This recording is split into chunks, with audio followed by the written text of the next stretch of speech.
Monsieur Jean-Luc Schaffenhauser, vous êtes allé en Donetsk. Je sais que vous avez un avis sur les élections qui sont passées en Ukraine, mais je crois que votre avis est tout à fait le contraire de ce qu'ils ont dit au Parlement européen.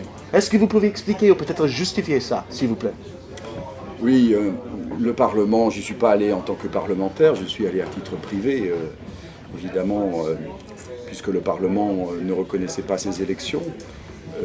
Le Parlement ne reconnaît pas ces élections, je pense que c'est une erreur.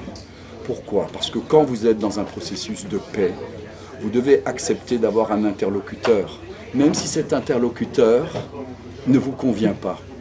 Et cet interlocuteur a une certaine légitimité, puisqu'il a été élu. Démocratiquement, d'après ce que j'ai vu, élu. Si vous ne reconnaissez pas votre interlocuteur, et si vous dites c'est le diable, vous n'êtes plus dans un processus de paix. Vous êtes malheureusement dans un processus de diabolisation de l'adversaire qui vous conduit forcément à la guerre.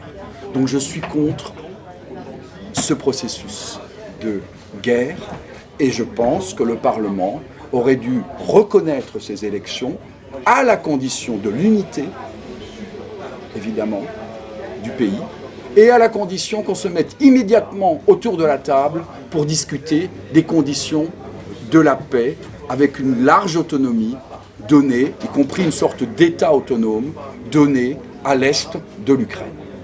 Mais vous avez dit tout ça, mais ce que je ne comprends pas, c'est que est-ce que vous croyez que vraiment le Parlement européen, ils ont besoin de la guerre ou l'Union européenne, ils ne veulent pas la guerre, sûrement?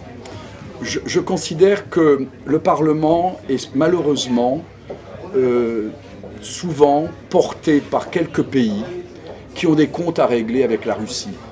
Et donc ils ne sont pas dans une logique de paix, ils sont dans une logique de ressentiment, de mémoire de la souffrance, et en veulent à la Russie et veulent faire à payer tout prix la Russie.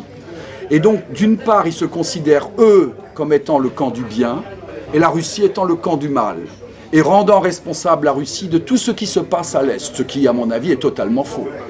Donc, je considère que cette démarche n'est pas intelligente, ne correspond même pas à l'esprit européen. L'esprit européen, c'est la capacité, c'est un Alsacien qui le dit, 3 fois nous avons été agressés, injustement par l'Allemagne, mais nous avons été malgré tout, la France, dans une construction européenne avec l'Allemagne. Donc nous devons être non pas dans un esprit de ressentiment, mais dans un esprit de paix et de reconnaissance de l'autre comme un interlocuteur capable avec lui de construire un projet commun. Et c'est là-dessus que je voudrais que l'Europe aujourd'hui soit présente. Dernière question. Est-ce que vous êtes pessimiste ou optimiste, M. Schaffenhauser? Est-ce que vous croyez qu'il y a une chance pour la paix? Je suis très pessimiste. Je suis très pessimiste parce que malheureusement, si vous ne voulez pas reconnaître vos adversaires comme étant un interlocuteur, vous n'avez plus d'interlocuteur, donc la seule solution, c'est la guerre. La logique dans laquelle nous conduit malheureusement le Parlement, je l'ai dit à mes confrères que je respecte beaucoup, et pour certains ce sont beaucoup des amis, malheureusement cette logique-là nous conduit à la guerre, n'est pas la logique de la construction européenne.